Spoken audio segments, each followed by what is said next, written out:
hari ini Ketua Umum PSSI bertemu dengan seluruh Garuda Muda di salah satu hotel di Jakarta untuk menyambut pasca kemenangan di Kamboja, dan sudah bergabung bersama saya Ketua PSSI pada pagi hari ini.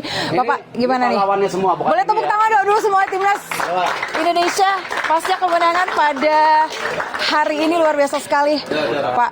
Kalau kita melihat pentas untuk seluruh pemain pada pagi hari ini yang akan melakukan arak-arakan keliling Jakarta Pusat nih, bagaimana Bapak, sebangga apa sih Pak? Mohon maaf dulu tentu ya kepada masyarakat Jakarta. Mungkin pertanyaannya kenapa hari ini? Ya karena tadi udah 1,5 bulan nih nggak pulang kampung semua. Bayangkan puasa, Lebaran di sini nggak ketemu keluarga. Ya kita harus benar-benar apresiasi kerja keras mereka, bukan hanya bonus tapi memulangkan secepat mungkin. Ya udah pada kangen semua ya, sama istri, sama bapak, sama ibu, sama masyarakat.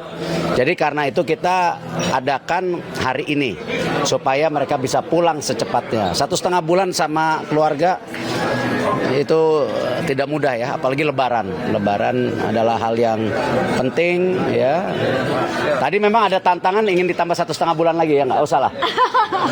Karena udah nggak sabar pengen pulang ya.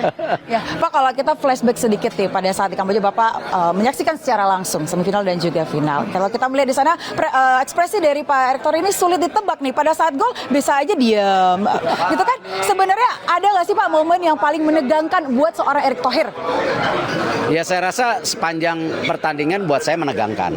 Jadi tetapi tentu biasanya kayak saya nonton olahraga, saya fokus melihat, mereview dan ini. Berzikir ya. Tapi memang kita selalu lihat Bapak mulutnya komat kamit nih. Tapi itu berzikir ya Pak ya? Iya, bukan ngomong sendiri ya. Bukan ngomong sendiri ya. Disangka gila lagi. Tapi kalau kita lihat Bapak selama khususnya waktu di final, Bapak selalu menyebutkan terkait dengan revolusi mental. Bahkan Bapak sempat menyebutkan terkait dengan revolusi mental dimulai dari sepak bola. Sebenarnya apa yang ingin Anda sampaikan Pak? Ya, kalau kita ingin menjadi bangsa yang bertransformasi menjadi negara maju, yang sejahtera untuk kita semua, ya memang pembangunan karakter menjadi kunci. Kalau kita lihat banyak negara sukses itu karena membangun karakter bangsanya. Dan saya bicara itu sebagai simbolik bahwa kemarin ini semua pahlawan bangsa kita dengan mereka merevolusi mental, ya mereka bisa membuktikan dengan segala tekanan mereka menghasilkan yang terbaik. Nah, bayangkan kalau kita sebagai bangsa punya mental baja, ya tak gentar, ini negara akan makin luar biasa. Apalagi kita punya 2045 cita-cita kita negara yang sangat maju. Tetapi kemarin ada data statistik baru kan, bahwa populasi penduduk Indonesia akan merosot jadi ranking nomor 6 dunia karena disusul Pakistan sama Nigeria. Artinya apa? Itulah kompetisi, apakah dari jumlah populasi atau ekonomi. Seperti saya hari ini pun nanti setelah sholat Jumat saya terbang ke G7. Kebetulan di Indonesia diundang. Saya mendampingkan Bapak Presiden. Nah, artinya apa? Populasi menurun tapi tidak dengan perekonomiannya. Nah, itu yang bahaya. Jadi populasi kita itu disusul, istilahnya rankingnya menurun. Ekonomi kita juga bahaya ke depan kalau kita nggak ini. Nah, ini yang saya bilang kenapa? Kuncinya di manusianya. Ya, sumber daya alam bisa kaya, tapi akan habis. Dan berawal dari atlet-atlet pahlawan bangsa yang berjuang untuk melepas dahaga selama 32 tahun di SEA Games. Itu simbolik yang luar biasa gitu. Dan mereka akan menjadi inspirasi generasi muda Indonesia. Baik. Pak Erick, satu kata untuk masa depan sepak bola Indonesia. Cerah. Baik, terima kasih Pak. Tapi gini, tadi saya sudah sampaikan bahwa kembali saya tidak bermaksud membebani. Ya, namanya manusia kalau mau maju harus terus tertantang. Ya. Baik, tampak sekali memang Pak dari seluruh pertandingan, seluruh timnas Garuda Muda ini tampil tanpa ada beban. Terima kasih Pak Erick. Saya akan sekarang menuju ke coach kita berbicara tentang revolusi mental. Sekarang saya sudah bergabung dengan Coach Indra Syafri. Ya. Selamat pagi Coach, gimana Coach? Pagi. Sudah tiba di Indonesia 1,5 bulan ya Coach ya? Ya, alhamdulillah. Udah 3 kali menang di Kamboja, gimana perasaannya? 2 kali menang. 2 kali di Kamboja. 2 kali Kamboja, pertama AFF U22 juara, tapi ini kayaknya lebih istimewa. Lebih istimewa. Karena sudah 32 tahun. Wih. Ini tangan dingin Pak Ketum. Enggak, sama-sama. Ini kerja keras tim. Betul, betul. Ini terasa banget. Jadi semuanya support dari mulai Pak Ketum. Tiap hari loh telepon saya. Kontrol terus. Dan alhamdulillah berkat kerja bareng, kerja keras kita 1,5 bulan ya. Dan kita bisa menghasilkan medali emas. Baik, Pak Erik ini kan selalu nih ya, revolusi mental baja. Bagaimana pengaplikasian dari coach ke anak-anak nih di lapangan? Jadi waktu pertama kali Pak Ketum ketemu pemain, itu yang ditanyakan adalah masalah mental. Dan ini yang kami rasakan 11 tahun di tim nasional. Kita itu selalu ciut kalau mendengar kata-kata Thailand, kata-kata Vietnam. Nah, tetapi sebenarnya dulu pernah juga semua orang pesimis.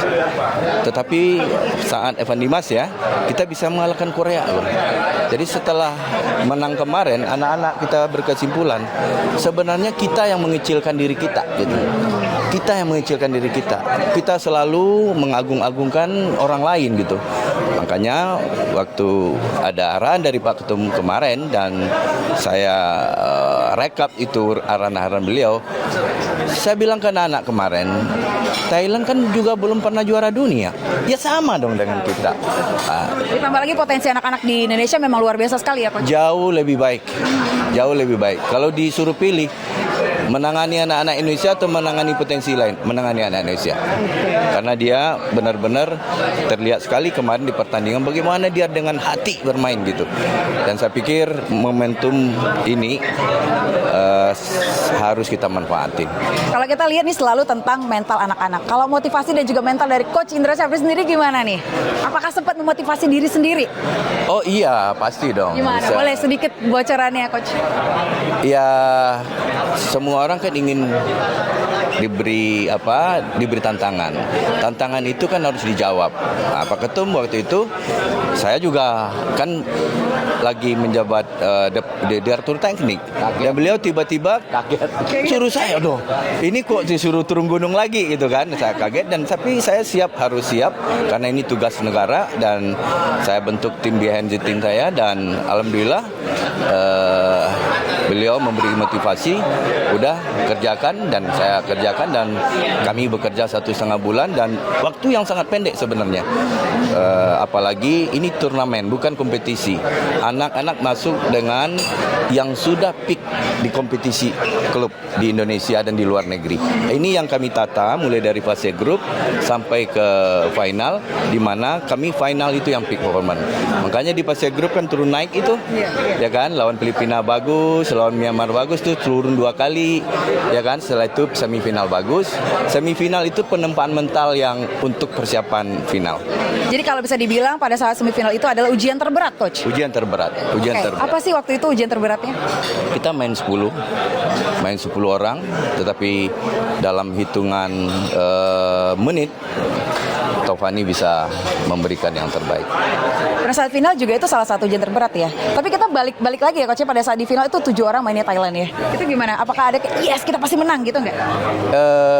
Jadi ada prank yang wasit tiup ya. Jadi ada spiritualnya juga tuh. Jadi waktu itu kan kita udah bergembira. Nggak tahu nggak jadi. Wah. Nah itu merasa memang Saya terprank merasa banget waktu itu ini pasti dia cetak gol. Karena kan belum apa-apa, kita udah happy gitu kan. 2-2. Setelah 2-2 itu yang saya kaget, kok saya nggak down gitu. Apalagi di belakang itu kan situasi lagi ribut juga. Nah, saya kumpulan pemain, harap tenang, tetap fokus, kita tinggal selangkah lagi dan kalian pasti bisa. Baik. Kuncinya tim pelatih di belakang melakukan diskusi untuk melakukan pergantian pemain dan saya pilih pilihan-pilihan itu. Strategi yang luar biasa ya, Coach ya.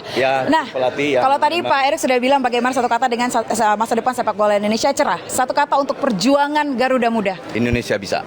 Indonesia bisa. Baik, terima kasih Coach Indra Syafri, terima kasih Pak Erik. Ferry, kita ketemu lagi di arak-arakan nanti di bus ya Pak ya.